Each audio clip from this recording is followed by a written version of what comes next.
2, 1. Good evening, people. I'm sure all of you are waiting for this evening. We are really, really excited at Sahar. Uh, for me personally, I'm really excited to welcome two of my most favorite people on stage. People know them for their screen presence, but I am totally a fan of Adil Hussain. I think I have never remember anything else than Othello and then Suvrat, our own Suvrat, who has been working with us for uh, for a couple of plays, and every time he is with us, he would not stop talking about Adilda. Adilda used to do this, Adilda used to do that. So when we had started planning this session, we couldn't think of anybody else than Suvrat. Welcome, Suvrat. Can we have you here? Sure. Hello, Adilda? everyone. Can everyone see me clearly? Yes. Okay. So, hi, everyone. And as you know, before I we invite Adilda, let me just in brief introduce you. I am Subrat. I'm a trained professional actor. I have worked with Seher, and my connection with Adilda goes really long. मैं मेरी नाटक की पढ़ाई मैंने NSD से की है और तब I was lucky enough to have been able to attend the classes with Adilda, and then I sort of got curious about the kind of uh, knowledge he had, and he was practicing as an actor, as an artist, and तो मैंने उनके साथ काम करने की इच्छा उनसे जाहिर की और he the kind of person he has been extremely kind and generous uh, all throughout after that. uh, that's my connection with Adilda, and Seher तो अपना ग्रुप है, उनके साथ नाटक मैंने किया है 4-5 साल. So Adilda needs, I guess, no introduction. So should we welcome Adilda? Hi, Subrat. How are you doing? I'm good. Thank you, Adilda. How are you? Thank you. I'm very well. Very well. So the So floor Thank is with you, Suvrat and Adilda. I think I'll go off. Carry on. so Adilda, जब भी आपसे बात होती है, it is always a beautiful combination of formality and informality, love and strict discipline, and so many more emotions are also part of our conversations whenever we talk. So with all those uh, feelings, let me welcome you and thank you for agreeing for this talk. I had been looking forward to talk to you, Subrat. Thank you for I'm inviting me. तो मैंने कुछ सवाल निकाले हैं, and I'll try to be as brief as possible so as not to come in between those lovely people who are attending this session and who are eager to hear more of you. मैंने एक छोटी सी list बनाई है, लेकिन so as not to indulge too much into my own selfish questions which I wanted to know from you, and with which I have been pestering you for last few years. uh, Shoot. yeah. So I might also ask you questions. Yeah? please. तो शुरुआत करते हैं आदिल्दा आपके childhood से, because now people know you in so many varied roles, and whichever role you do, you sort of uh, have this capacity to actually mold your personality into something else. So many people may not know actually where you belong. Some may know, some may not know. But आप असम से है और ग्वालपारा जैसे उस हिसाब से ज्यादा जो जिसके बारे में, जिस टाउन के बारे में लोगों को पता नहीं है, ऐसे टाउन से है. सो आप अगर उस टाउन के बारे में और अपने थोड़ा सा चाइल्डहुड मेमोरीज के बारे में शेयर कर सके इस एंगल में कि what are those childhood memories or about Gwalpara or Assam which has helped you in developing the kind of artist and as a human being you are? The first thing which comes to my mind is the combination of my parents. Ji. My father had been an avid uh, listener and appreciator of classical music, Mhm. uh, Hindustani classical music, mostly Khayal and Mhm. Chumri, and he was a devotee of Tagore.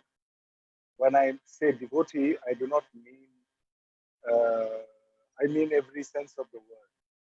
Like Right. he thought that Tagore was the incarnation of divine, Oh. and without which he would not, वो करी ऐसा रचना वो कर ही नहीं सकते. Mhm. और उनकी रचना के बारे में मुझे इतना बताया गया है बचपन में कि हर एक ह्यूमन इमोशन और सिचुएशन के बारे में उन्होंने कविता लिखी है. और बाकी रचनाएं जो है, कविताएं हैं, स्टोरीज हैं और गाने हैं. और मुझे याद है, मेरे ख्याल से 4-5 साल की उम्र से, जितना मुझे अभी बहुत दूर है वो, लेकिन फिर भी अगर मैं देखता हूँ तो लगता है कि 4-5 साल की से उम्र से he used to always sort of call me, and my nickname in my house, most probably nobody knows, is Ritu. Oh. So yeah, and he would call me Ritu. I mean, it's a command kind of a thing. There is Uh-huh. no request in it.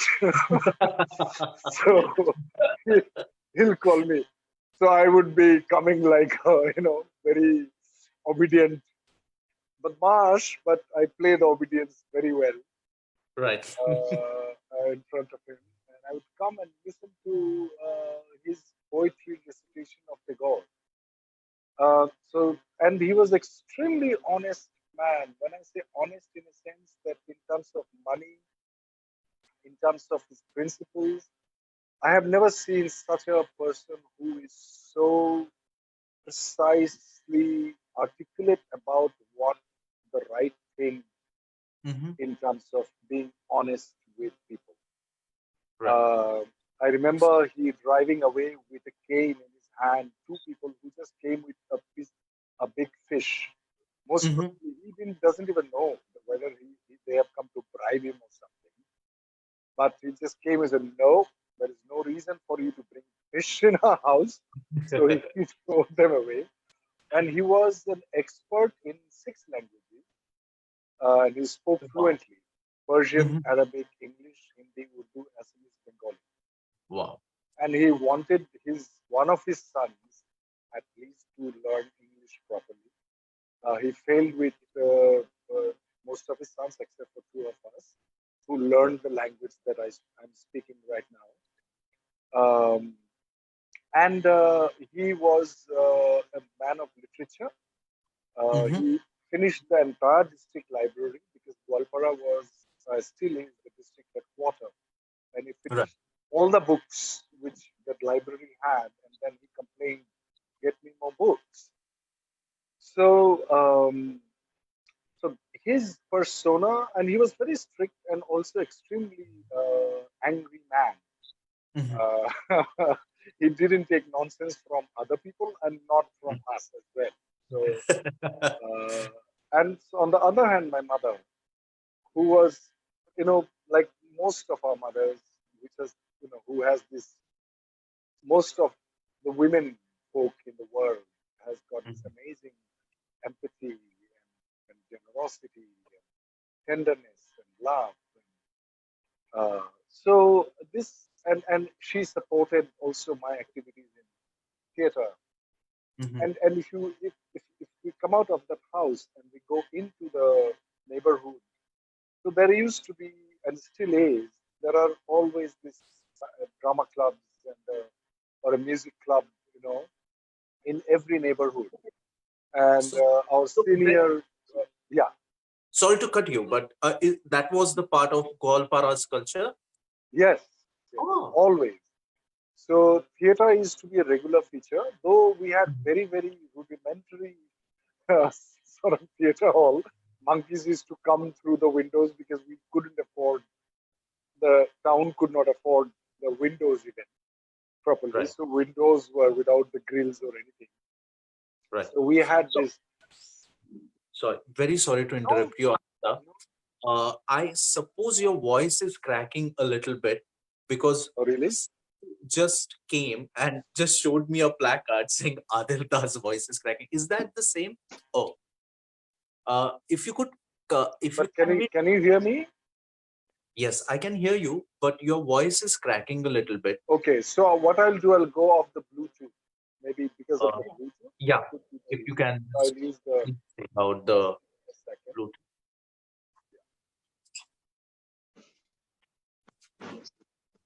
Yeah. So can you hear me now? Yes, it's perfect. It's clear? Yeah. Initially, I Okay. didn't bother to interrupt you because I thought it's only my device which is not being able to listen to your Right. voice Right. clearly, but I could follow what you were saying. But Okay. maybe, sorry. So if you No, please no problem. So if you go out in the neighborhood, then there's all these drama clubs, and our seniors, they will put up plays, and we will see them. And there will be, and our house still is in front of the school that I studied. And the school was established in 1887 or something. So 150 years Yeah. celebration just happened. 89 or 87, I forgot exactly. So there will be the dramas which happen in the field, and between our house and the school is the big football field, facing each other. And also every occasion there will be some cultural varieties, and there will be singers from across the state would come and perform. So I grew up in a very culturally vibrant town, and all of Assam, even in the villages, they have a drama. So it's like and quite often there are musicians and folk dances and folk performances. And Gwalpara district, where I grew up, Gwalpara has very rich folk culture. And 12 kilometers from our house, there's this the other people who are from almost another race, like Rabhas and Garos, and the language they speak, I don't understand a single word. 12 kilometers from our house. Right. And they have their own folk culture, and it's an amazing place where I grew up. So that's my background in India, in Gwalpara. Yeah. Why I was extremely curious, and also why I wanted you to sort of share it, because now sort of people see you as a global figure, but I was really curious to know that what exactly from your childhood is something that has helped you sculpt into what you are. And now we all know that uh, all this beautiful diversity which you always experienced and lived along is what has made you into this what I would say compassionate and more empathetic human being. I was curious because as we also keep talking about it, Adilda, and you have also mentioned, is that I was listening to one of your videos a couple of days ago, where you were insisting that how empathy and interdependence is what we need right now. And I was curious to know that where those values have come to you from. But as we can clearly see, that it has always been an integral part of our ancient living practices, which you have experienced in your childhood, and also theater and also folk culture, and also, but what I can clearly see is that also there was this beautiful combination of modern life and sort of modern exposure and the traditional ways of living. But with all that sanskar, how when actually did you decide, and what made you decide to go to National School of Drama? uh, uh, uh, Well, I didn't even know National School of Drama existed. Till I was 14 years old, I guess.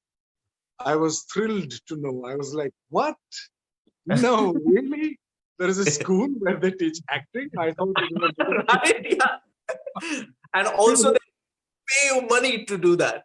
Yeah, and then you can study for free. Like, are you nuts? But before I go there, I just wanted to make sure that those values which are of the higher human values, finer human values, and those were there, but the nourishment and also to sort of to get it fully bloom, and it hasn't yet happened. But I'm just saying, in the process of working, we all are work in progress. Some people are, in some aspects, they've gone ahead way more than me, and I can see that very clearly in so many people. Oh my God, I'm 55 years old and he's 21. He has already gone thus far. And then you realize that, oh, okay, so in these aspects, maybe I am still crawling and she or he has taken a flight.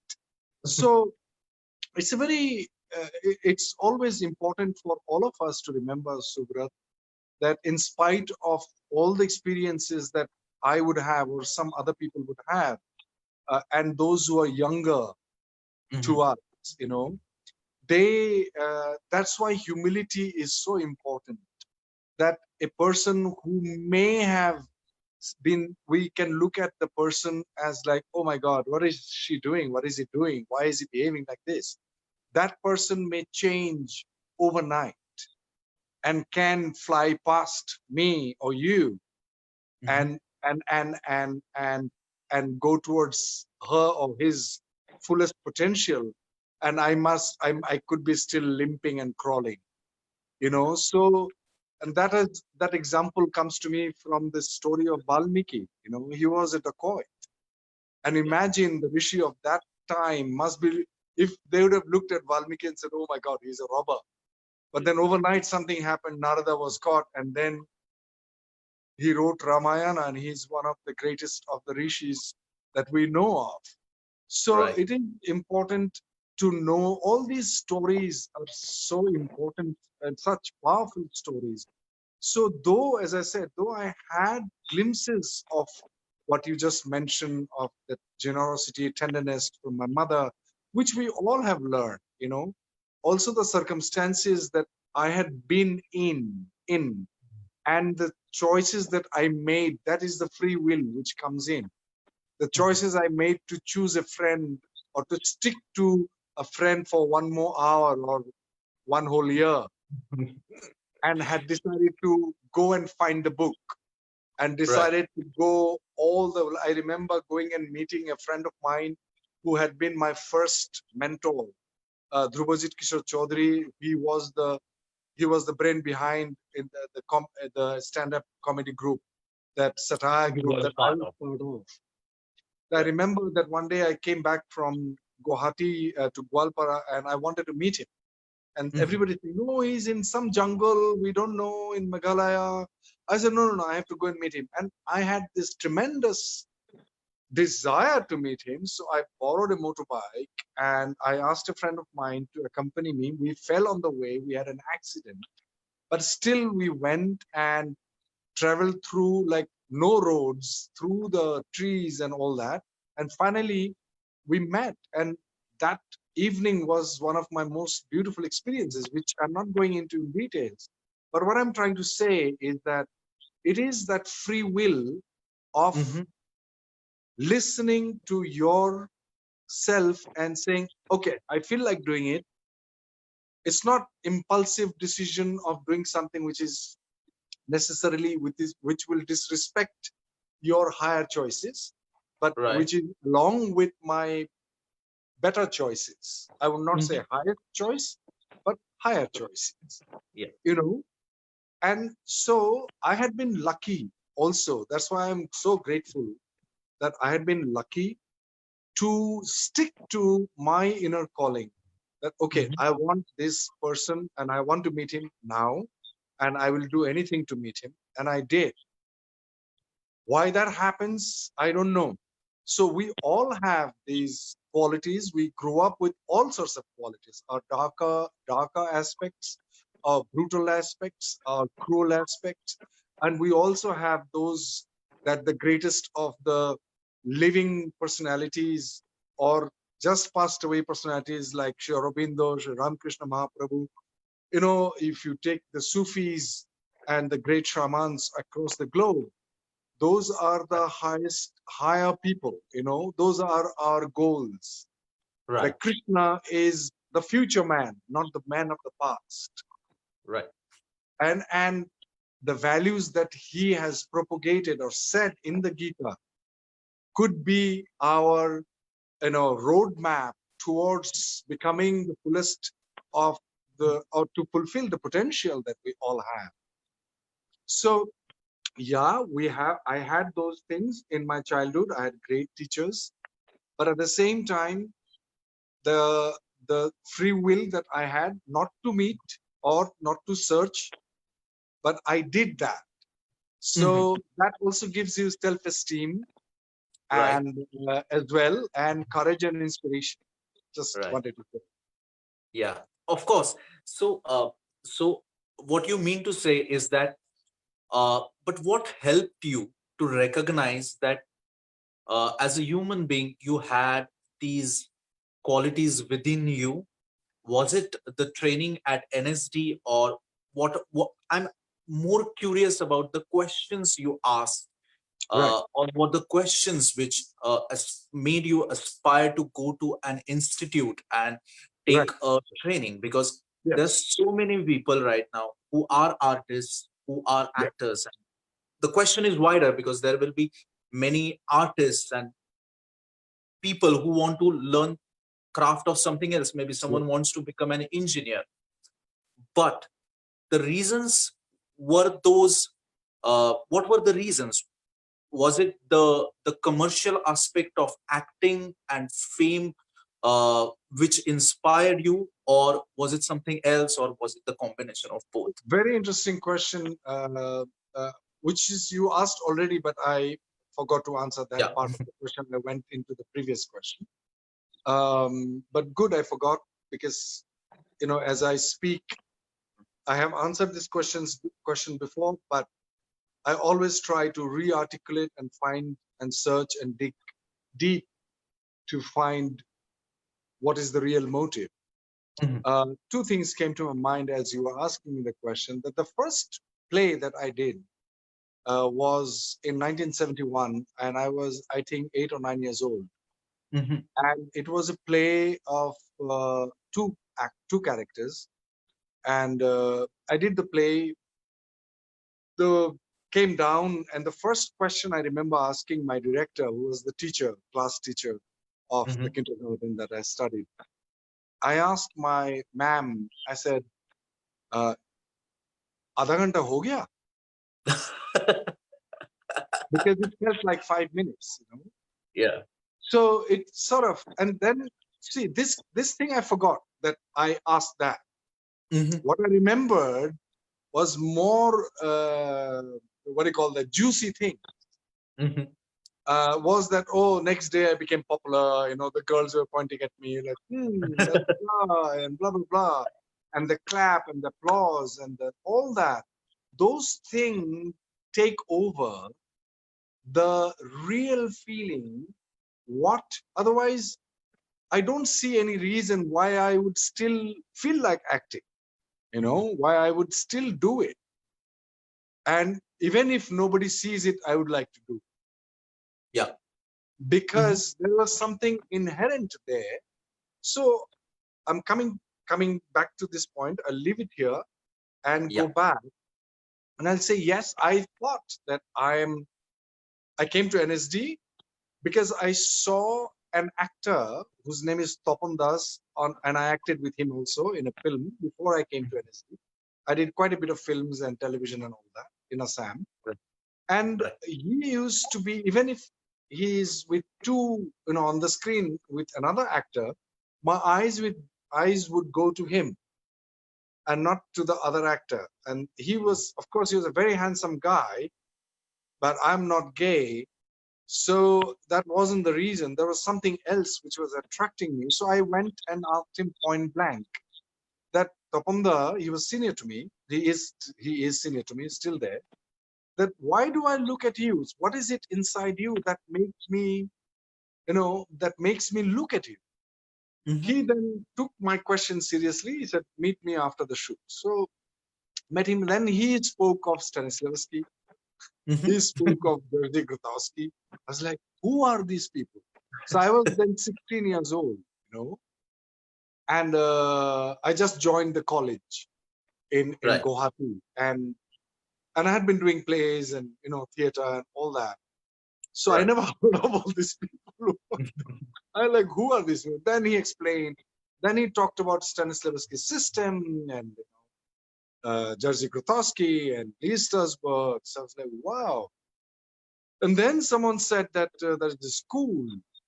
So he said, if you want to, pursue the craft of pursue acting, then you must learn the craft, learn how to act, the art of acting. So that was sort of a sealing moment for me that, okay, I have to. Mujhe padna hai. And I thought that I will do that. And Bachchan Saab was definitely the most Biggest favorite influence. actor for Yeah. all of us.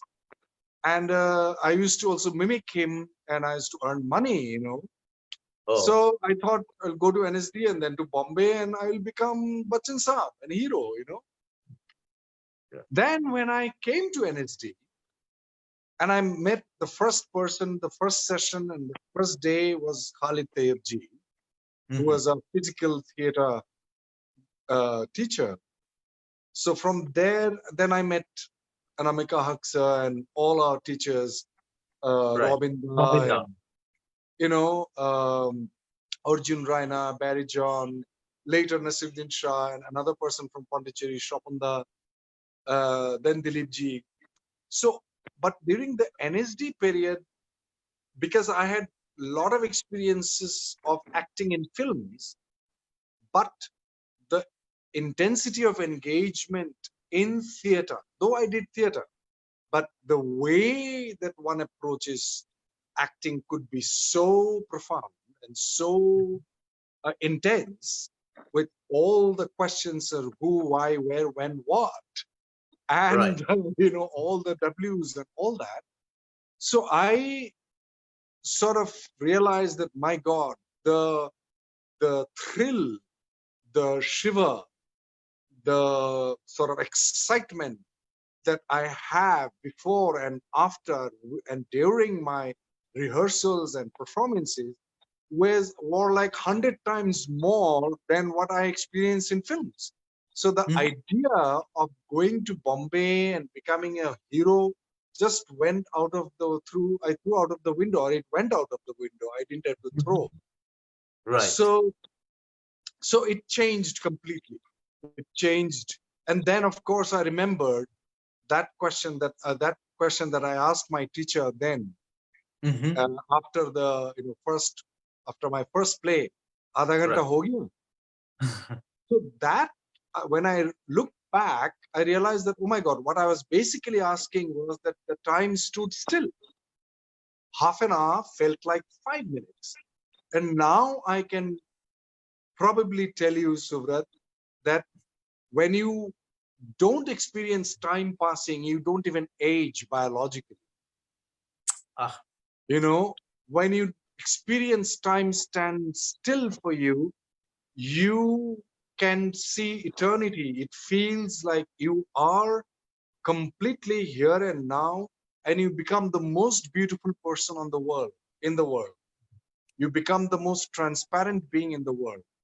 And that is a gift that you give, and to inspire people who watches you, so that we live in the present, yet carrying with a lot of joy the past and a lot of aspiration for the future. Right. How beautiful, Adila. Thank you for actually. But do you think is that what Tapanda was doing when you were trying to find out what he was doing, which was making him transcend a kind of experience which you did not had experienced before as a spectator, and you went to him and asked him, what is it that you are doing? Have you found the answer? No, Is this the answer? he was basically practicing the fundamentals of what Stanislavski talked about: characterization, actor prepares, and all the all the elements that, okay, what is my background? What am I doing here? What do I want? Who are these people in respect to me? Why am I here? What is going to happen after this? What has happened before this? So the basics. So Right. that made him here right now. So that his quietude attracted and evoked my quietude, and I became curious, like, what's going on inside this guy? And that's what happens with all good actors, that you are mesmerized by and curious, though you don't know what's going on, but you can feel what's going on. You don't understand what's going on. There's this ambiguity which takes birth, because Right. there are multiple layers of truths which are happening at the same time. Right. Right. So this, of course, after years and years and years of practice, you have discovered experience, and now sort of you're also sharing it with us. But when you just graduated from NSD, you had these, as you said, that you were through a few teachers, आपको ये पता चला कि अरे ऐसा भी acting की तरफ देखा जा सकता है.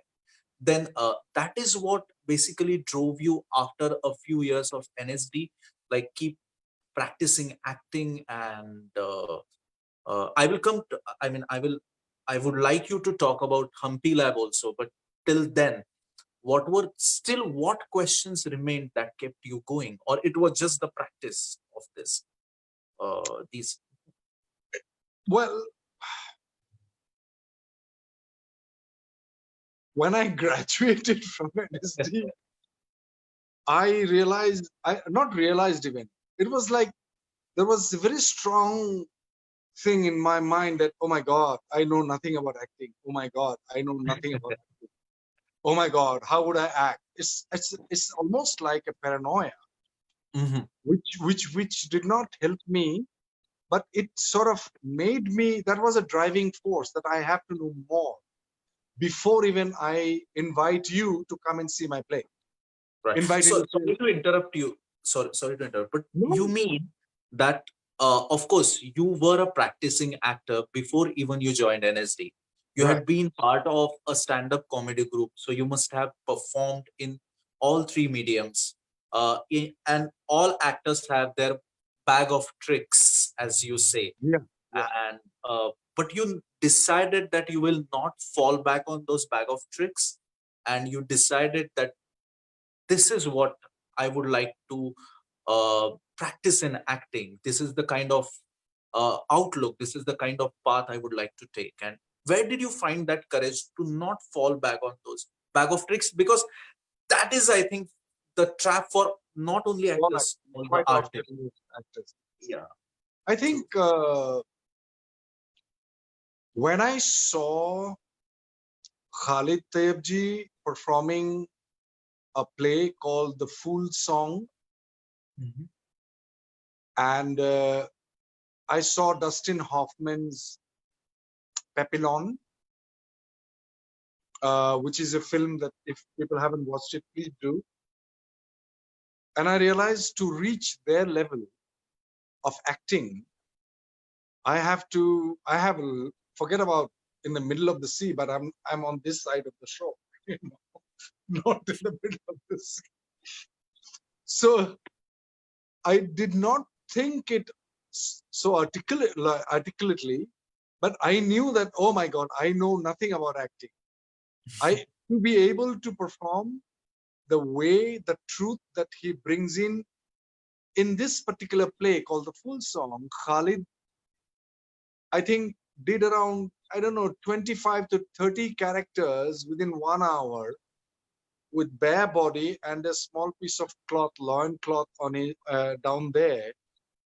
And he shifted from being a cabaret dancer to a corporate guy, to a dada, to a yogi, to a tribal man, he just went on and on and on. Within few minutes, he shifted from there to there. And there's nothing changes here. There's no makeup. So there was this inner shift which happened, and Mhm. I was mesmerized. So after I saw that, I went up to him after I graduated, came back from London even, my my training in London, and also all the classes that we did with Anamika Haksa, with Barry John, what they said, I know that I didn't have the time to practice. Even if I practice, if to become to like if I practice Saregama and I start singing classical song, people will say, "What are you doing? Please don't sing like that." Right. You know, I know Saregama, but I have to practice next 18 years maybe to sing Drupad or any classical song. But we actors, we think we're the laziest breed of practitioner of any art, I guess, in the Right. world. We think we can act. We Yeah. do, and it works, it sells, and people become famous as well. But I was not. If they're happy, I have nothing to say about it. But I knew that I will not be happy with that. It is a very Right. personal choice. Absolutely no judgment about anything else. It's a Right. very personal choice that I would like to act like this man. What he Mhm. can do, I should be able to do it. Otherwise, I'll not be able to sleep at night. That was that urgent for Right. me. So Right. that drove me to go to Khalid and said, please, I would like to learn acting from you. Right. And very ironically, Just his for the sorry, classes, huh, sorry again. Just for the audience, this is after NSDS because most of the people or young actors would like to know this because after years and years of practice and then 3 years of NSD and even after that you were curious about learning craft is what I we all realized young I know artists should nothing pay about that. attention to. That's what it wasn't a very good position for me. I'm telling you. I I was can like, imagine. everybody is saying, मतलब घर पे सोचो ना, तू NSD गया है, उधर काम करने, बाकी तेरे जो दोस्त है वो टीवी में आ रहा है, तू क्या कर रहा है? तू तो कहीं जंगल जा रहा है, and all my friends, they were like, क्या कर रहा है आदिल? तू बॉम्बे क्यों नहीं गया? And to the point that one of our ex NSD directors, he wanted me to actually take me to Bombay and introduce me to Mahesh Bhatt. He was his personal friend. I said, sir, मैं तो भाई उनके साथ जा रहा हूँ. तो ये कहने का मतलब ये है कि मेरे पास कोई चॉइस ही नहीं था. चॉइस नहीं था मतलब it felt like that I Yeah. can't do that. It is like I will die of shame that I have put up a play and I have announced the play, means I'm inviting people and I have not cooked well. What would I feed people? I cannot. So I went up to him and I said, sir, I would like to learn from you. He said, when he's he speaks very little. So I'd like to also work with you. How much money do you have? You know, I said 100 rupees. He says, good. I would like you to earn 100,000 rupees and I give you 1 year and meet me after 1 year with 100,000 rupees cash and an Enfield motorbike. Oh, So I said, sir, Asani, this money is not for me, it's for you so that you look after yourself. right. I cannot pay you and teach you also. So I said, okay. So anyways, that story is like, then I found a way to earn 100,000 rupees, more than 100,000 rupees. And that is a long story of going back to Assam. I've joined mobile theater, commercial theaters. I performed every evening for like 9 months, earned 160,000, saved 120, bought a motorbike for 22,000 rupees, and I joined Khalid in 1995, April. Drove from Delhi to Bastar district now in Chhattisgarh. And then my journey started with him to learn more Mhm. about it. Mhm. How lovely.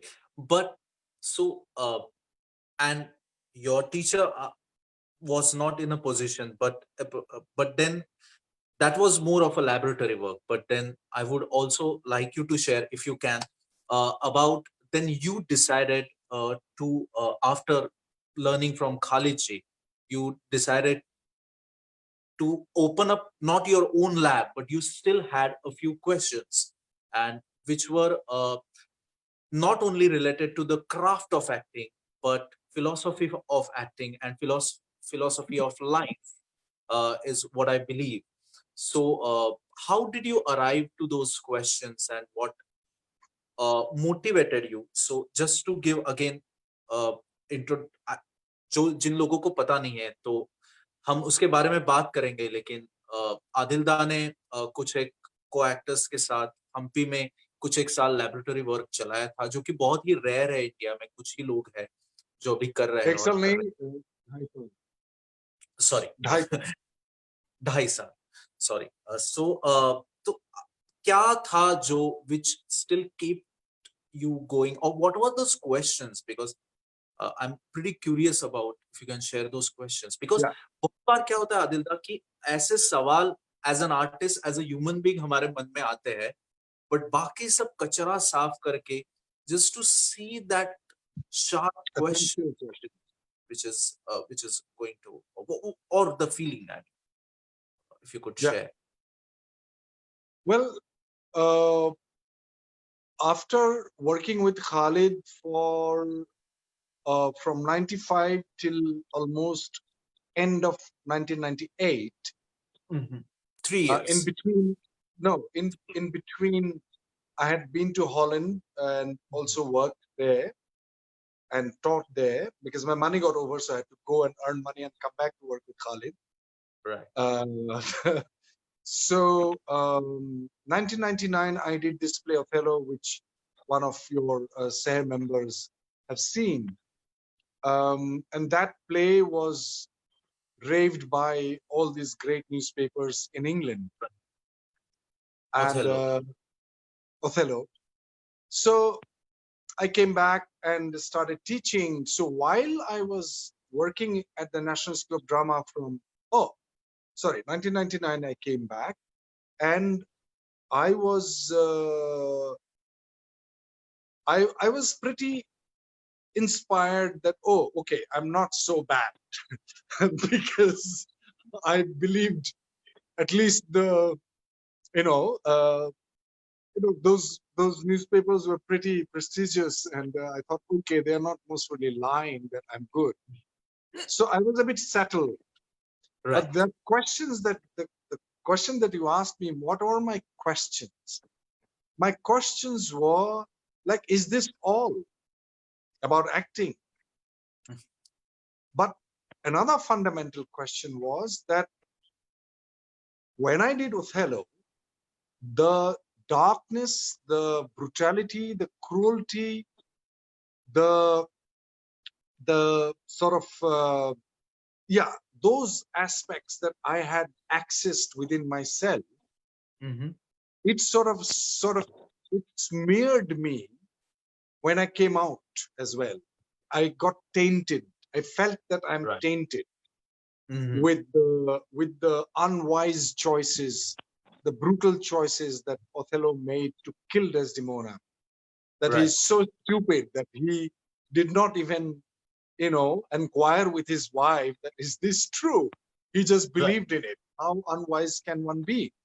And after believing in it, the actions of this man, which Mhm. led him to kill his beloved wife, Mm-hmm. in order for me to act convincingly and credibly, I had to also access those aspects of mine where I had seen my brutality, my cruelty within myself, which was greatly appreciated by the reviewers and audience. But what happened to me?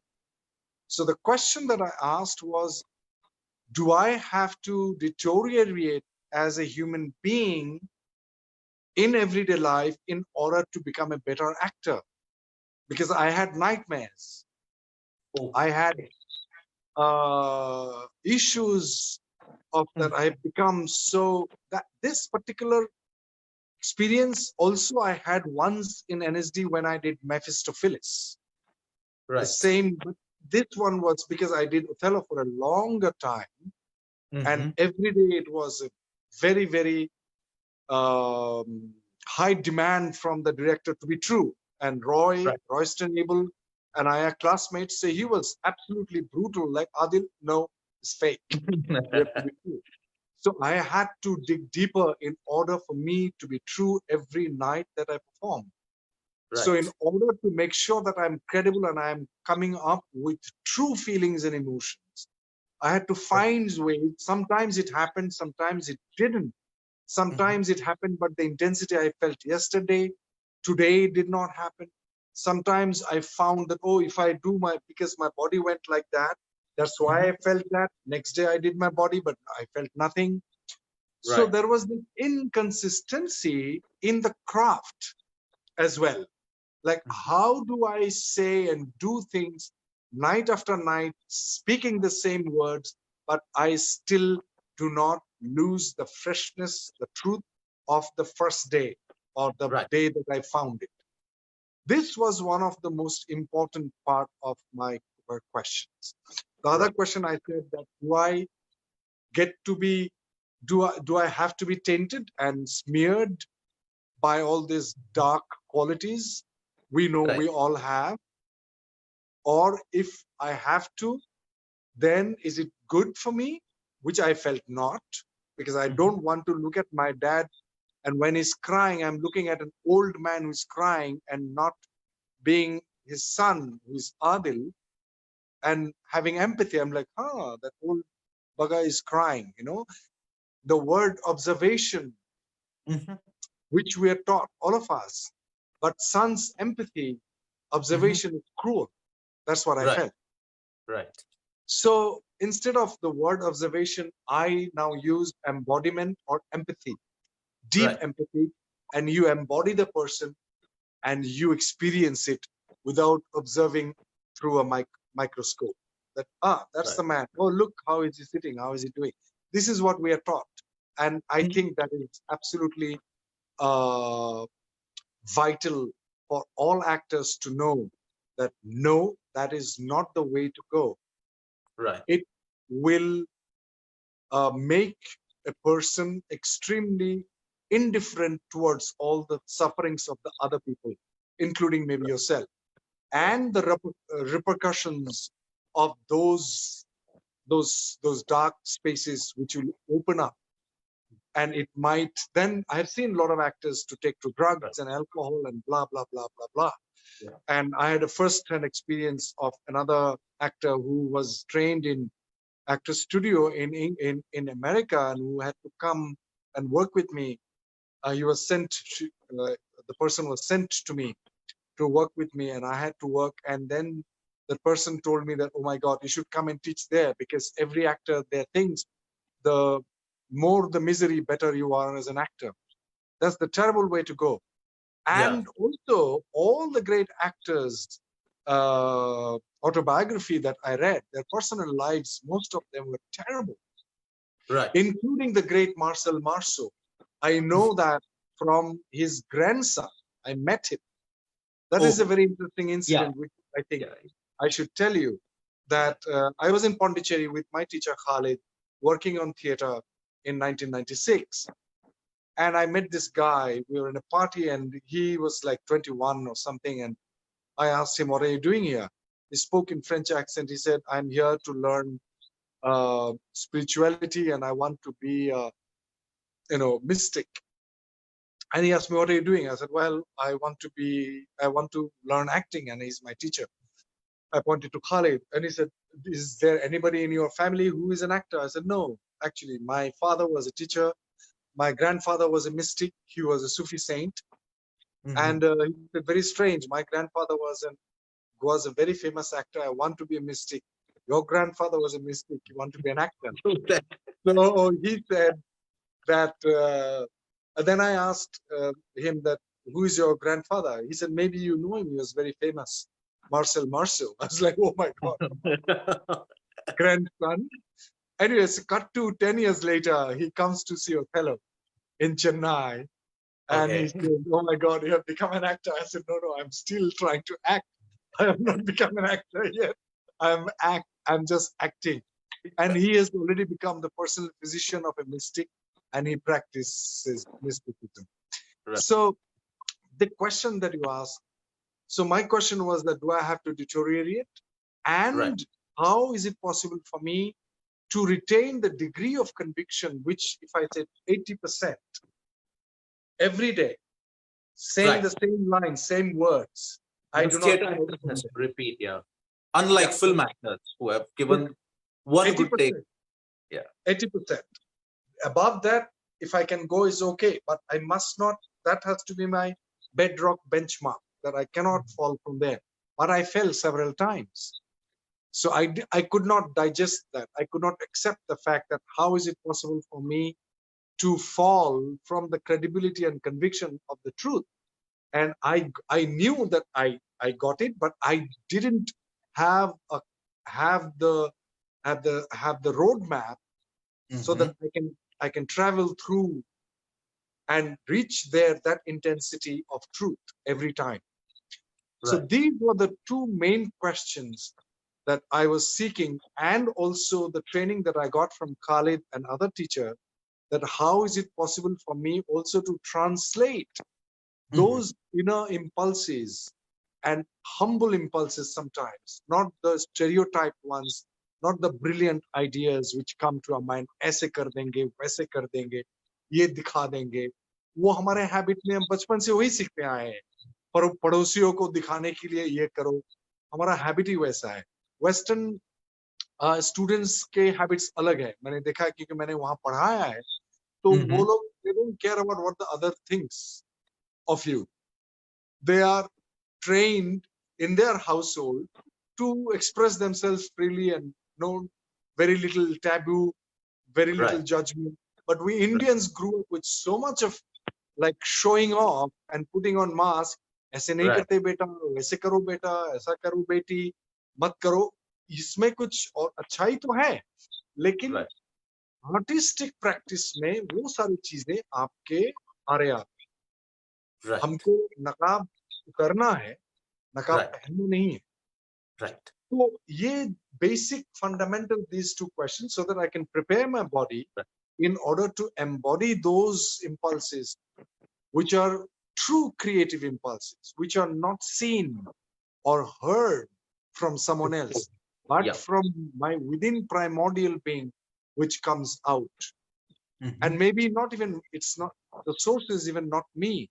The source is even way more and bigger than me. Maybe from, if I dare say, from the primordial humanity, from somewhere else which flows through me and telling me, Adil, gently, just look to the left. And I look left. It's not decided, just look left, or sit down, or say the word. This is how the feeling comes, and I say it. Right. Yeah. So I hope I have answered your question. No, absolutely. So there were basically, as you said, that there is a catch in every actor's practice, and I was anyway going to ask you to, if you could just talk about a little bit about this practice and these revelations which came to you through your practice. And but I think मुझे इंसान के तौर पे, not only actor के तौर पे, जब इसके बारे में मैं आपके साथ काम कर रहा था, जिससे मदद हुई है, और मुझे लगा कि वो हर किसी इंसान को और आर्टिस्ट को मदद हो सकती है. जो दो बहुत अहम चीजें आपने अभी बोली, कि एक तो sometimes on stage actors do it on stage, also off stage, and some people who don't act but act in their real lives in certain ways unveil some of their emotions, and those emotions then have a certain impact on you as human beings. As you said, that I felt smeared by all the negative emotions, and then they sort of start dictating your actions, your words, your thoughts, your speech, जो एक actor के लिए भी खतरनाक है और एक इंसान के लिए भी खतरनाक है. तो what would you say about the emotions, because we have always talked about emotions? So what you're basically saying is that whole Humpy project, where you worked with a few actors, you were trying to master the emotions, that how you let those immensely complex wide spectrum of emotions, let it play through you, but your primordial self, or your, as you said, the core of yourself should not get tainted by it. So how would you say how a normal human being who's not indulging into acting would understand this, like emotions and your engagement with emotions? Because I think that as something is amazing now. It still keeps intriguing me every day, every moment. I have no idea how to say simply, because I wish I could, but then I have to be Shakespeare to say it, you know. I have to have the ability of Shakespeare's words, which I don't have. But I would say that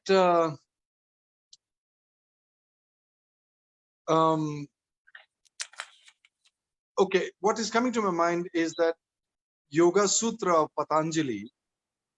There is a lovely metaphor where he says that imagine yourself in the middle of the sea and you are a boat, and your boat is anchored deep down on the bottom of the sea with a huge anchor, and you will not capsize for sure, even if the most intense, even in the middle of most intense storm. If you are anchored, if that's the key word here, if you're anchored properly. So in the middle of the sea, you have your storms, mild, strong gust of wind, clear sky, moonlit sky, the fluorescent, organisms, and the whale, and wonderful blue sky, and all that.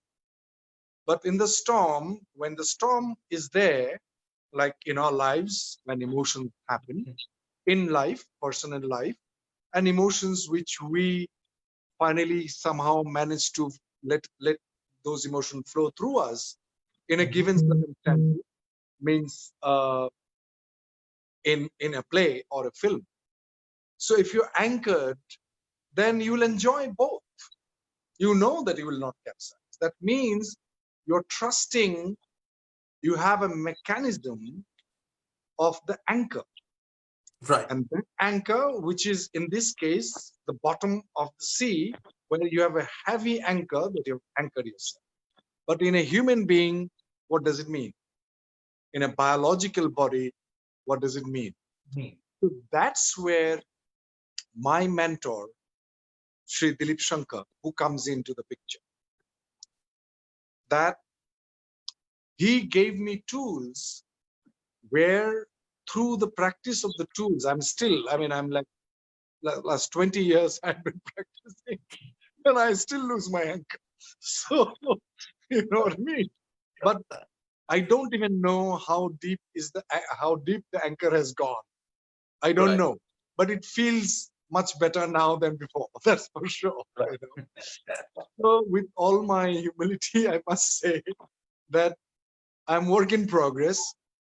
So those tools which had made me access and experience a self which is beyond the emotional self. If we divide our body, like Sri Aurobindo divides our existence into mostly three: the vital, the psychic, and the physical.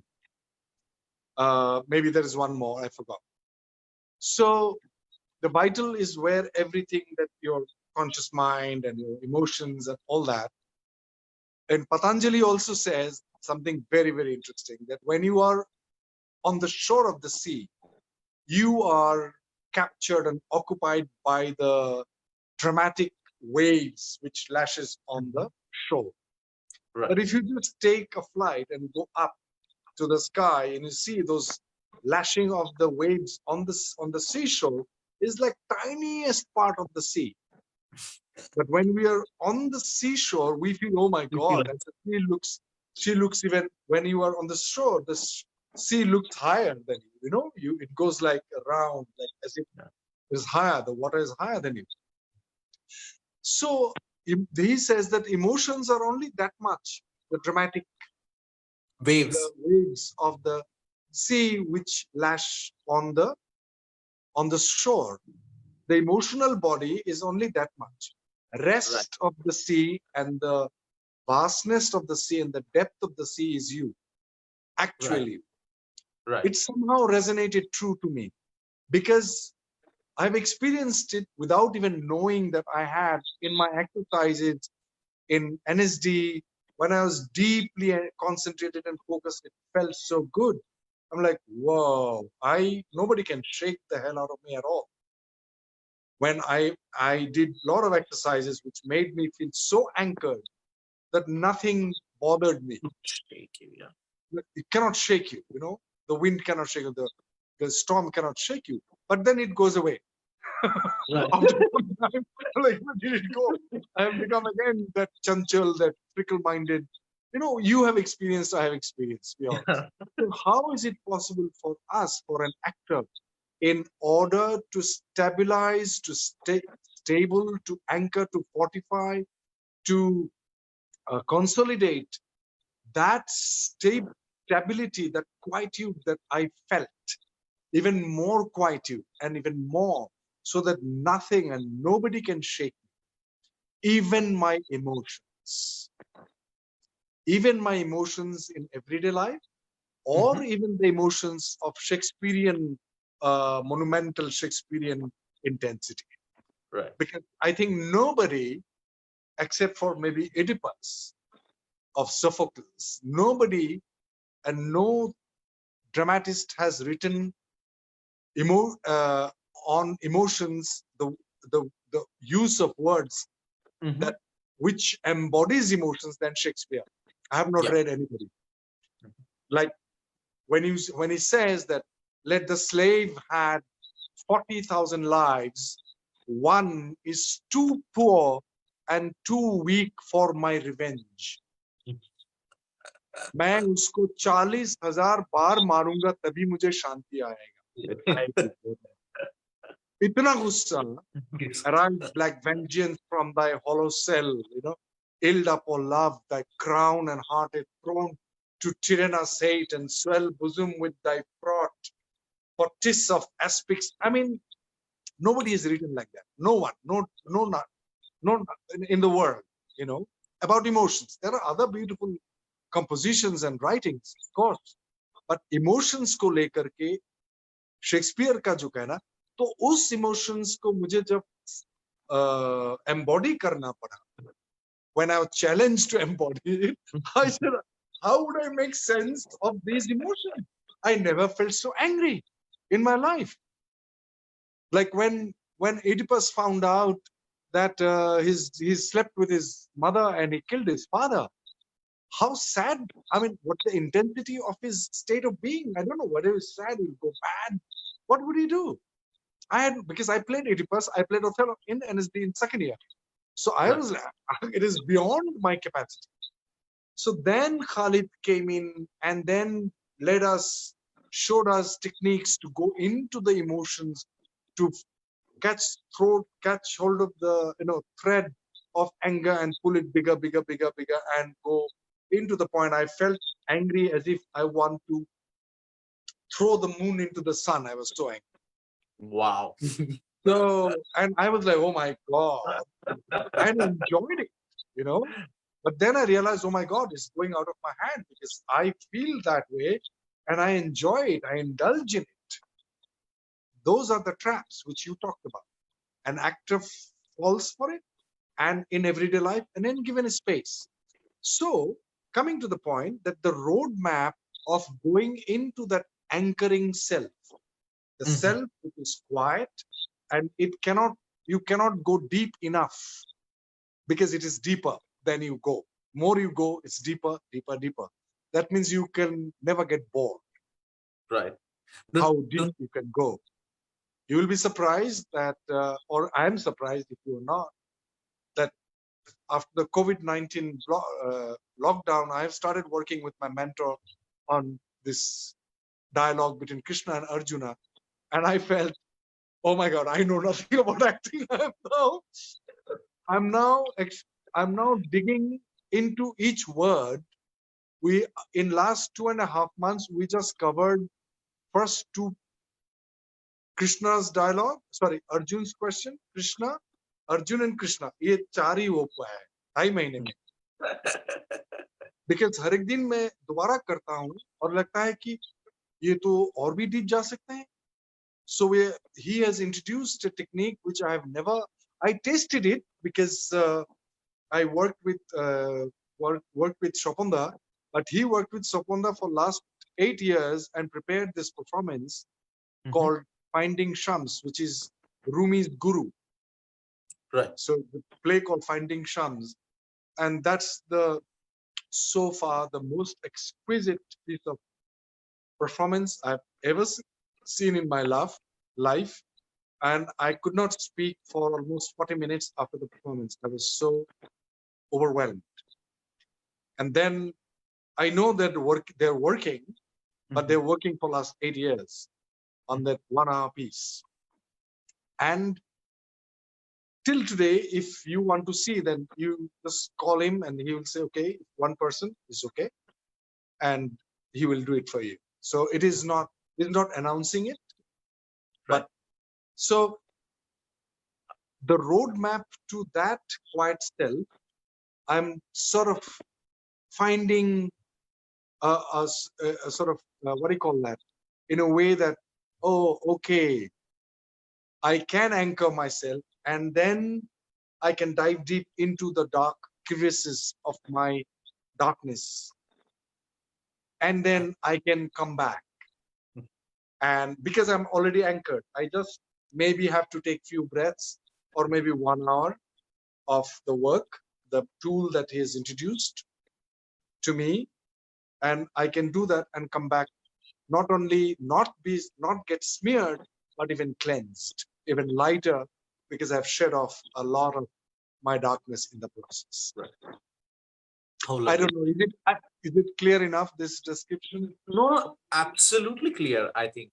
And it is slightly something which we उसके लिए efforts थोड़ा सा डालना भी पड़ेगा, क्योंकि ये बिल्कुल सोफिस्टिकेटेड चीज है जो आप बोल रहे हैं, and everyone, all humanity is struggling with this for centuries. So but just by the by, a question, what do you think, now you have a kid, so he's also having a certain education in the school, and I was going to ask you this question also, because बहुत बार ये लगता है कि theatre और जीवन का होता है संबंध, लेकिन वो और कैसे गहरा करे. So you have already talked about some beautiful revelations which came to you through gurus, through your own practice, sometimes through your own experiences.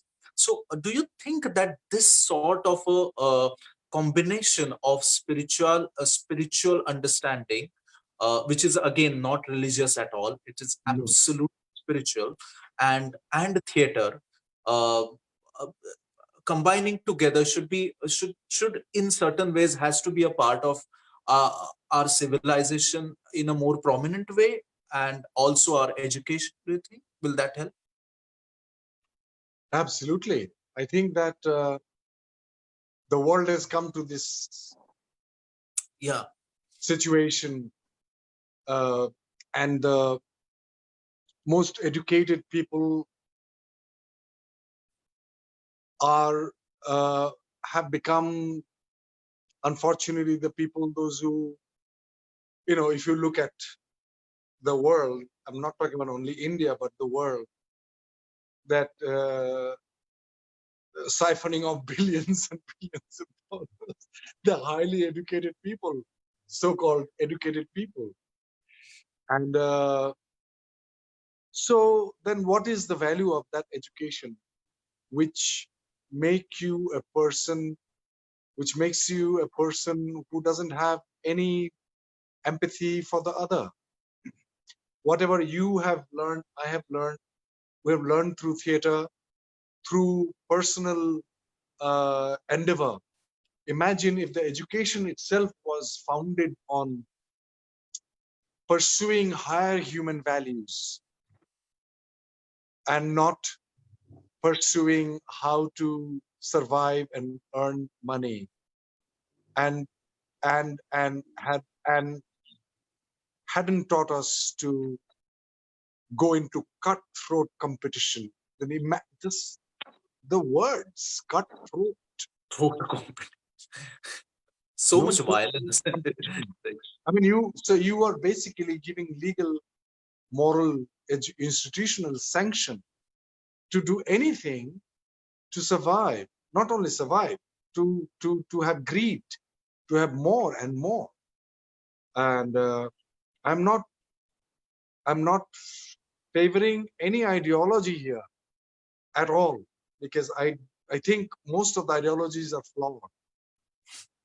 What I'm saying is that we all know that there are certain human values which we all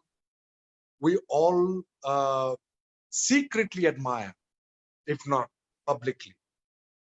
When we see a person helping another person who has nothing himself or herself, but helping the other, we're like, wow. You know, I have seen like one person has 500 rupees entire pension money and given to COVID-19 help. I'm like, wow. You know, this two street brother and sister, like kids, they're juveniles, distributing water or food to the migrant laborers. You feel something for them.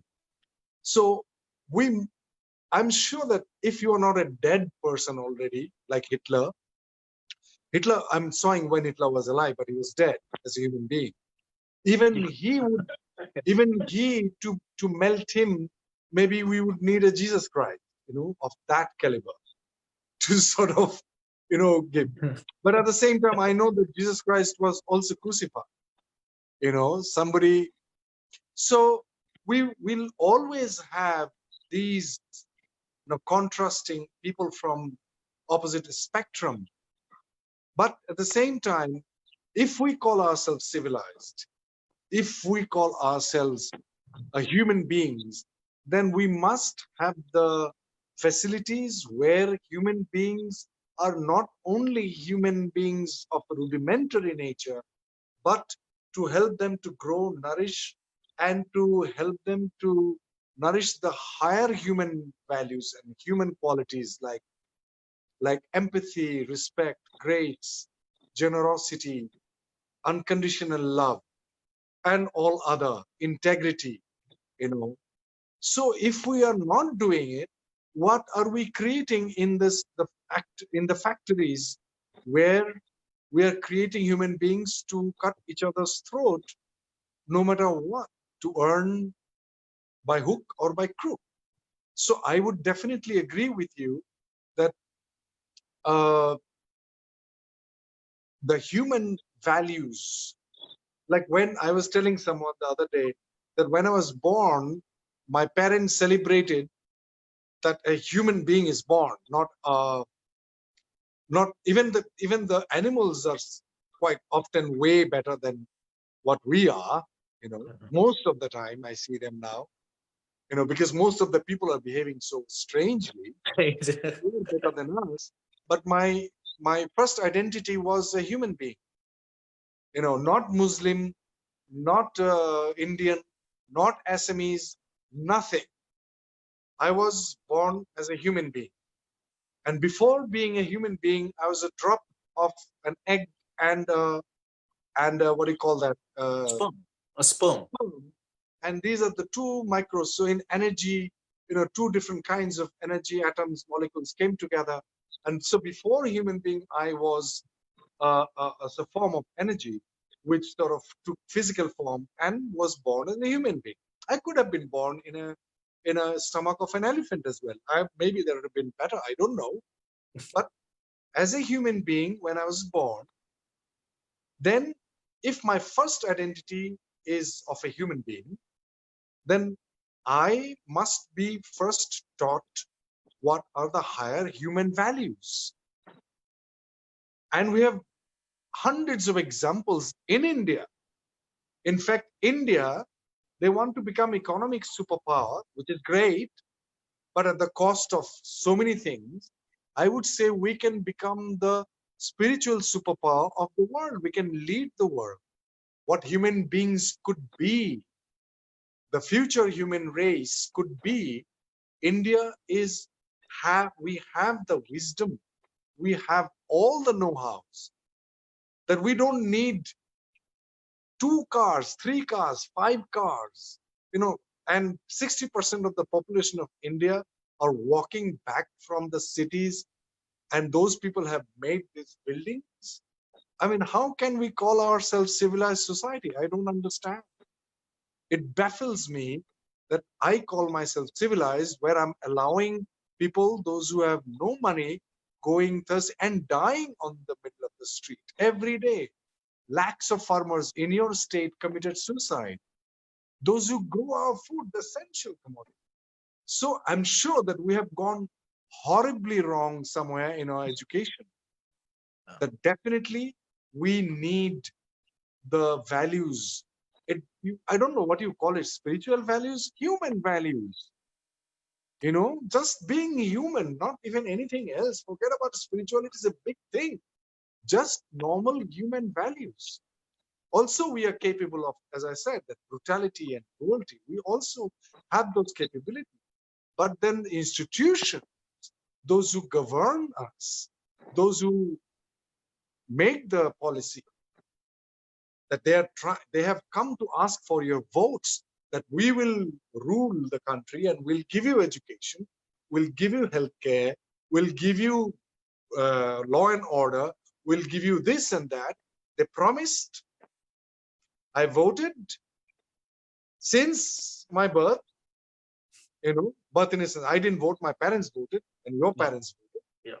And what they delivered? A heartless education. So the results are here right now.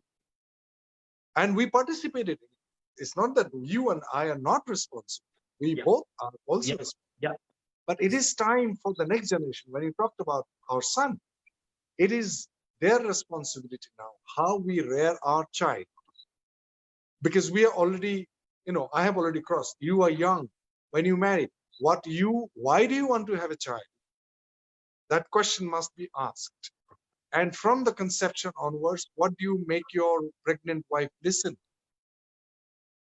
What kind of music, what kind of talk, what are they? Because they can feel it if they can't hear it. What is your intention to have a child? That must be cleared first before you invite someone. Yeah. If we are already juvenile, we cannot be responsible for another juvenile. So anyways, I can go on and ramble on all night. Yeah. And it would be as delightful as it had been so far.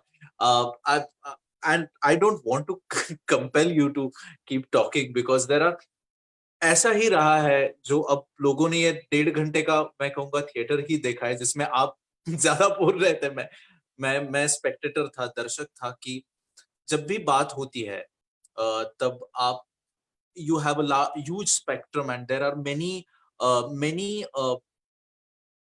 things which you draw your life lessons from and your principles from, and you try to find answers for your questions, and not only your questions, पर मेरे जैसे जो आपके students हैं, जो आपके पास आते होंगे सवाल लेके कि आदिल दा इसका क्या करूं, ये है. So it was, I think, thank you for taking out this time. We'll just take a couple of questions and then we can call it a night. But before I move on to these questions, I would like to thank you for thank as in collectively, as I'm also in the role of anchor, that for being always so generous and so honest. I have no choice, because I had always generous teachers who gave more than I even deserved. Yeah.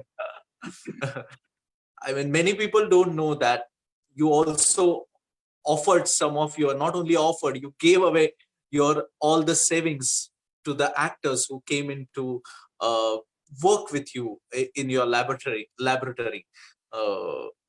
whatever savings you had. The least I can do. Yeah.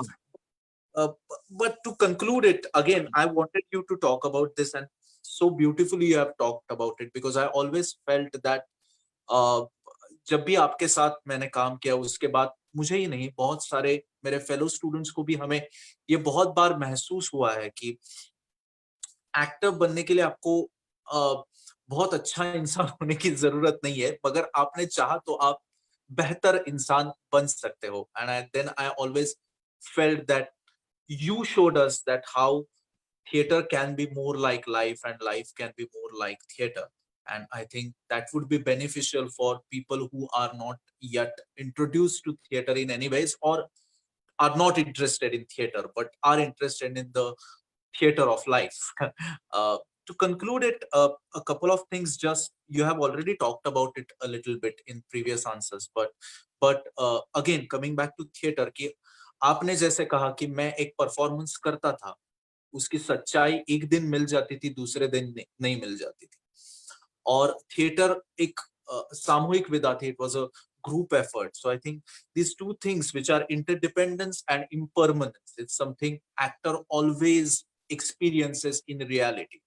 All other people also experience, but they don't get a chance to actually look at it with awareness. And in this COVID-19 situation has, as you precisely said, कि सबका बंगला जो है गिर गया है, सब जमीन पे आ गए हैं, मन के अंदर तो आ ही गए. तो एक हिसाब से you have already expressed your views, but But just then there is one thing, Subrat, which I think it would most probably answer your unasked question even. I that's what I felt. yeah, you know my question. Yeah. No, I'm just intuitively I'm feeling this. I think an actor, the one who does an action, that person is the actor of the action. And that action can happen in life, that action can happen in a given circumstance. This is the simplest that I have found. If you do an action, but action does not mean only a physical action, like doing this or walking or making a gesture, that's also an action. But actions are also your unaware thoughts and what you speak, the way you vibrate, the energies that you radiate from within. If it sounds too esoteric, energies you radiate, it means that when you are with certain kind of people, you feel like even strange person, you don't mind talking. And with certain kind of people, you think, what am I doing here? When you are in certain kind of space or a house or a park or anywhere, you like that, oh, let's go and sit there under a tree. That tree you choose, or that bench in a park you choose, or that specific spot somewhere outside of your house you choose, or even in your house you have a particular spot that you like to sit. So every space, every person has, they radiate a certain kind of energies. Whether you want or you don't want, you do, because energies always vibrates. Otherwise, it would not remain in the existence scientifically. Right. So, the reason I'm saying is that it would be, I think, beneficial even to ask what action and what thoughts and what speech.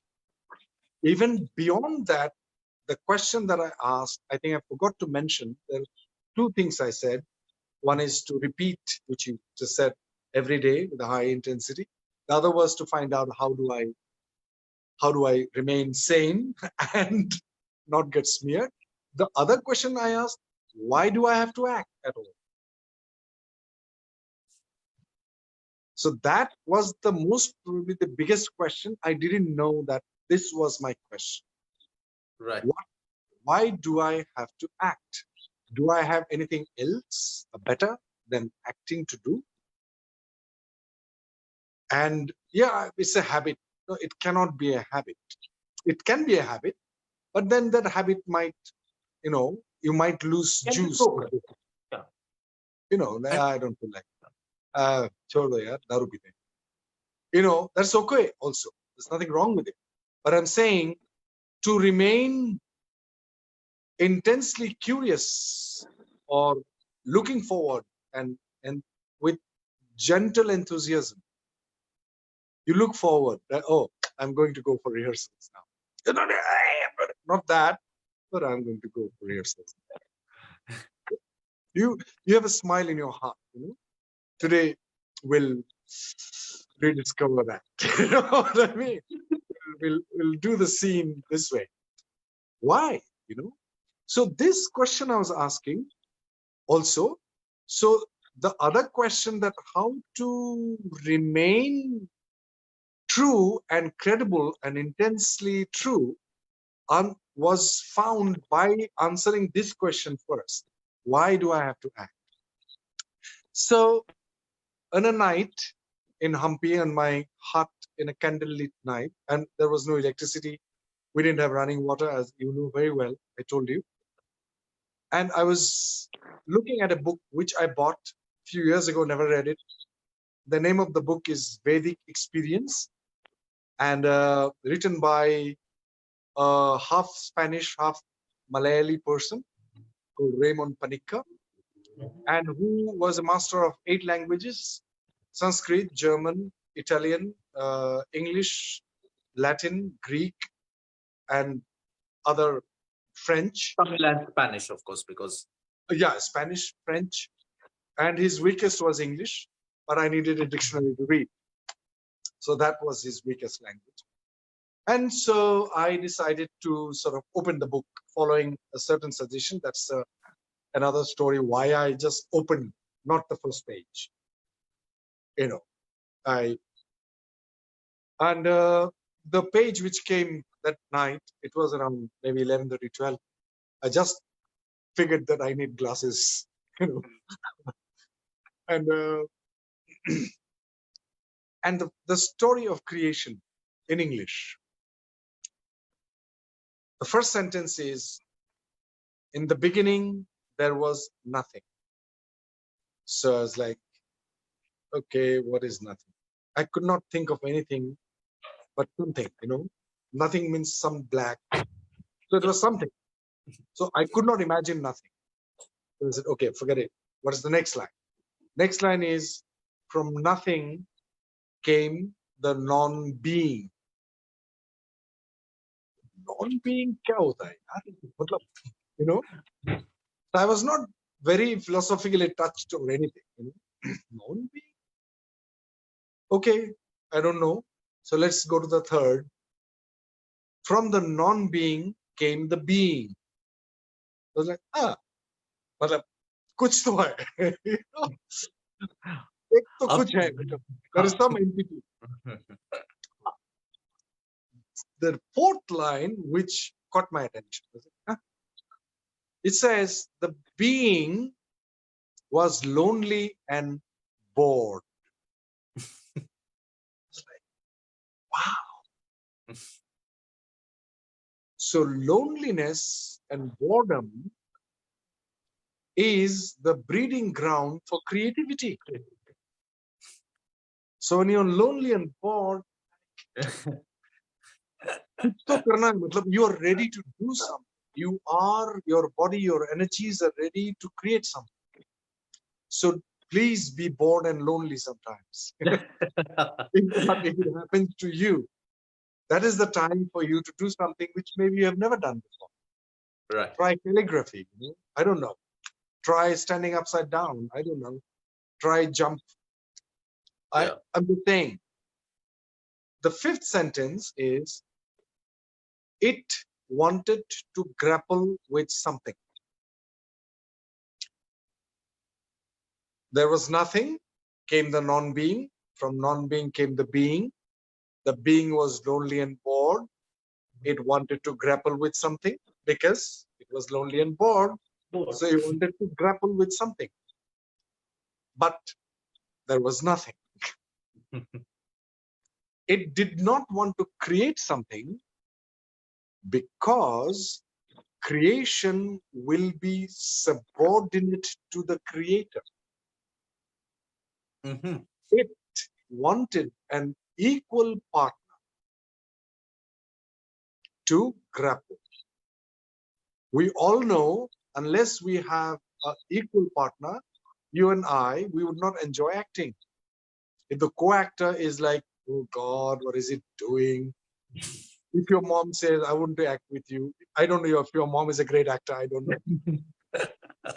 But if my dad says that, oh, I'd like to act, I'm like, Dad, please, just take it easy. I love you, but just take it easy. Or you're playing some game, badminton or whatever, and somebody comes one of your loved ones says, I want to play. And you're like, no, we are having fun because your Yeah. opponent was great. Why do you have fun when you have a equal opponent? Because it always pushes your boundary. That means inherently you are always ready to break your boundary. That means you want to become larger and bigger. You want to break your boundary of your limitations. That's why you want an equal partner who challenges you, who looks at you and says, what else can you do? I'm doing this. And you're like, oh, then you find another way, which you have never found. That is creative. Creativity means you have not experienced it before. Only then it can be called creative. Creation means something which is new, which you have not experienced. So it wanted an equal partner, but it did not want to create because it will be subordinate to the creator. If I am the creator and you will be always like, sir, sir, you already say sir, because I just worked with you for a few months. There is this situation that we don't consider ourselves equal. We are all equal. But at the same time, in certain respect, we are not, because you have done something more than me. I have done something more than you. Like if I say, can you do this application? You will say, yeah, it's fine, no problem. I'll say, oh my God, how do you do that? So it did not want to create, yet it wanted to grapple. So there is a dilemma, huge contradiction. No, there was nobody to play with, did not want to create, but it desperately wanted to grapple. It wanted to experience itself. What did it do? It sacrificed itself into the multiplicity of the universe to experience itself. Oh, So beautiful. that answered my question of why I want to act. How? That in a play. So because of that desperation to grapple, there was this creation where you and I and my parents and hundreds and thousands of people from the beginning of time till today, 7 point some billion population on the planet Earth, and in a pathetic situation in so many ways, happened in the Big Bang, because both the theories, according to me, are right. Right. Nothing, Big Bang happened. Okay. So this is a play, and if my parents are playing the part of my parents, I'm playing the part of whatever. So if we consider this is a creation of this play of this first being, out of boredom and loneliness, wanted to experience itself, there is no other story that inspired me more than this. So I believe in this story. Even if it is not true, it doesn't matter, but it ranks so true. And it has got that power. It explained to me everything in a way, at least intellectually, if not experientially. That when I do a play, I suppose Othello, I kill Desdemona, I come out of the play and audience says, wow, Adil, wow, what you have done, blah, blah, blah. I killed someone. And they should actually hate me and say, how dare you do that? You are going to.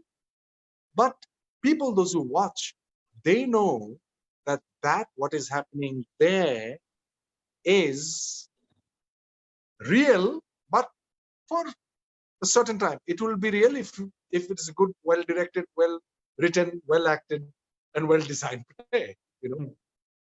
And they will suspend their disbelief for a certain time, and they will get engrossed, and they will experience, and they will feel, oh my God, or wow, or like, oh no, we should not do this ever to ourselves. So we transport them to a reality of their macrocosmic reality. We give them a feeling of the play which they're in, they don't know. So we transport them to a sort of a macro reality. And that's why the word abhineta makes more sense to me than actor, because it means a person who transports, who elevates, uplifts awareness. Abhineta. So that story, why I act, because first of all, in order to transport somebody, first of all, I have to transport myself. Otherwise, I cannot transport. Unless I have a transport, I cannot transport you. Yeah. Or I have to put you on the back, but I have to walk at least. I have to have my legs to transport, or to elevate you, or to uplift. I have to be in a stable position to uplift, to lift you up. So then that means I have to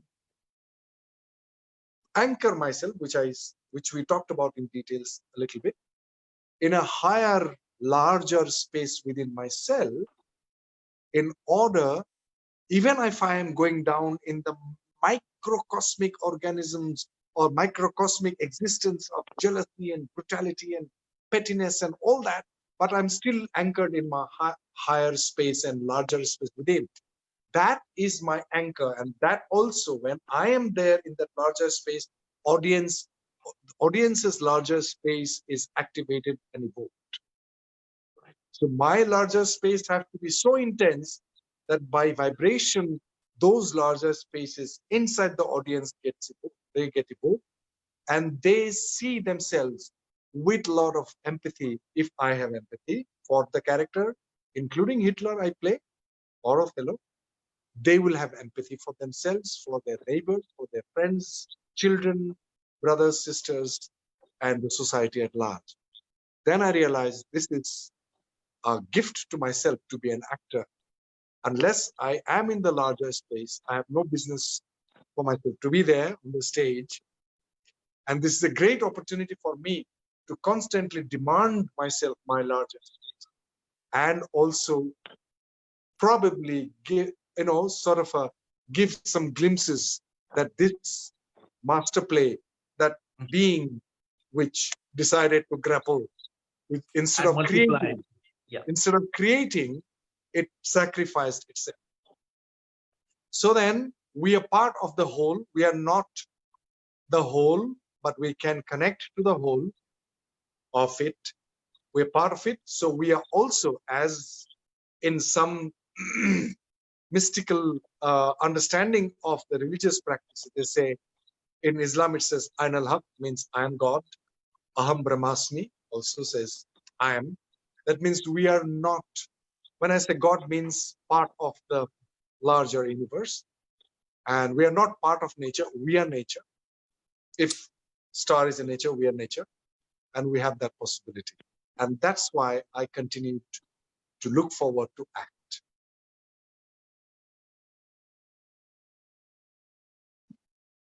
How beautiful.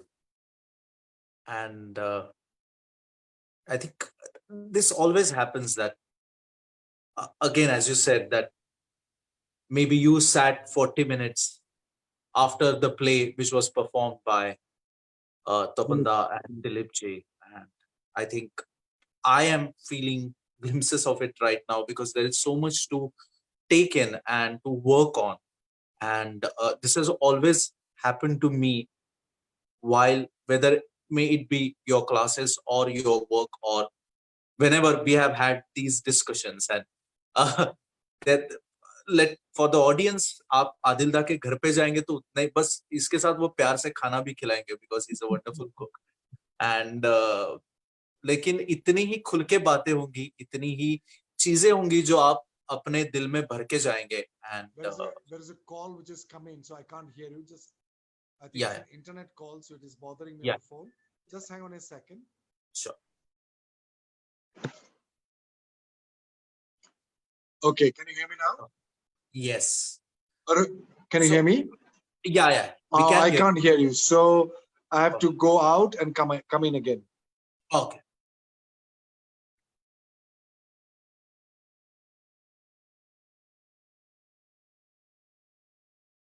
Thank you, audience, for being patient.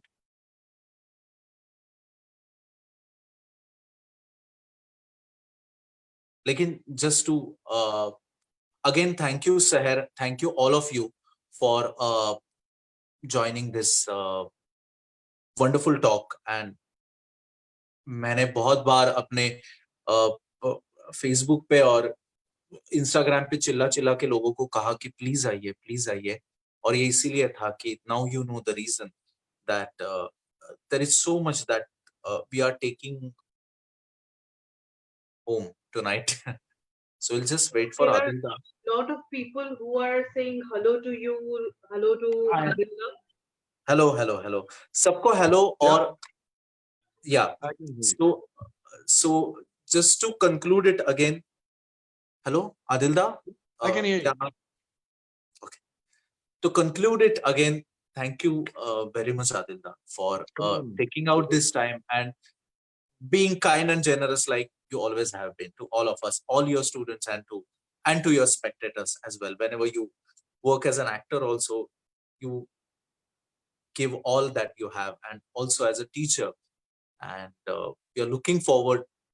बस एक आपसे गुजारिश है कि कभी इस सब के बारे में अगर आप किताब भी लिख पाए, या maybe I think one of your disciples, I'm giving you anytime you give us a call, we'll be at your disposal for your help. अगर आपको, because लिखने में हमारी भी बातचीत हुई है, the effort in writing is actually sitting down and writing, and sometimes it's something you don't enjoy. I know you don't enjoy it at all, but yeah, I think Surat is not about enjoying. Yeah, I cannot disregard the fact that I'm pretty lazy that way. And also, if there was a very intense desire to write, I would have sat down to write now. But I guess there are so many things that, yeah, maybe one day it will happen. So I'm just waiting for that, that pull, that calling to come. right. Maybe it will never come, but if it does, then I will. Just to let you know that many people, because we can't see the comments, Ricky has conveyed that if you could just say hello to all those lovely people who are just sending you love and wishes and hello. And there are many questions also. Some are related to acting, some are related to life, but now you have answered almost all of them, so I didn't bother to actually, again, they were same questions in different forms. I have tried to inculcate them as much as I could, so I apologize as an anger if No. Adilda couldn't answer any of the question. It is me, and the time also. Hi everybody, I have no idea who all are watching, but I'm sure some of you are watching. And what helps me to, and why I feel grateful when I'm invited like this, especially to talk to a person who we have worked together, and because then there's a different kind of dialogue which happens, which generally doesn't happen with quite often when I'm like interviewed, and Film journalists. it helps me to re-articulate and reaffirm also, and also to remind myself to walk my talk, and it always helps since I don't write, so I get to talk, and when I talk, I'm like, oh, so it is refreshing my own vision for myself, where that I'm walking towards, sometimes consciously, sometimes unaware, Sometimes I fall, bleed, and wake up and get up.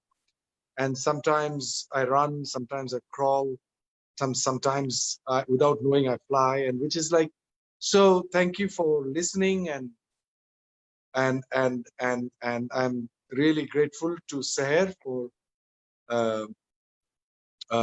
for this opportunity to talk, and thank you for doing theater. I have just started, so I have a moral courage and right to say कुछ सवाल ये भी थे कि आप फिर से नाटक कब करेंगे, हमें देखने की इच्छा है. So the answer Adil has started the rehearsal. So all of us are working with thank you. keen eyes, and yes. Again, thank you, Adil. Good Yeah, night. thank you. Yes. Good night, Adilda. Good night, Suvrat. I just want to conclude that it was a brilliant, brilliant, brilliant session. And we all wanted it never to finish. Everybody in the comment section are saying, I just wish it just goes on and it never gets over. We also feels like now Seher should just start this classes all night, and Adilda keep on going to talk to us. And Yes. Suvrat is That going to would be help us wonderful. through the questions. Yes, I am all game. the questions need not be asked, because Suvrat already knew what people are going to ask, because he also had the similar questions. Yeah. And we are very, very happy. Thank you, Adilda. It never felt like we are sitting in different parts of the world. It seemed like we're sitting in one classroom perhaps, and you're talking to us. It was such a pleasure, such a pleasure, Thank you so much. And yes, Surat actually had concluded with my father's comment. My father was missing seeing you on the stage, and he was one of those few people who actually told me about you when I was really, really young. And he introduced me to Othello. Thank you so much. Thank you. Good night. Good night. Thank Good you. night, Thank you. everyone.